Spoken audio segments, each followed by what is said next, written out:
I'm a very hands-on person. I enjoy talking to people. I have a good rapport with people, and I think most of the time I can motivate people to do the qualification that they've signed up for. I'm very patient. I'm also passionate about the route that I do. I think Anna's a good assessor because, you know, she cares. It's not just coming down, doing your qualification. She'll actually help you, support you with anything you need.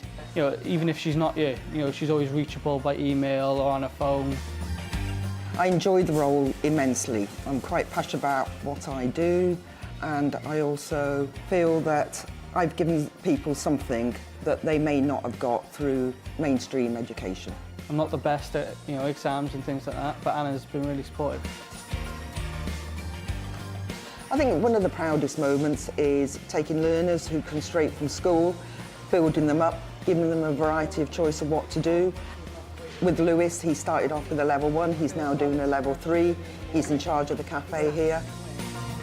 Anna's been amazing in helping with my qualifications. I enjoy what I do, and I wouldn't do anything else.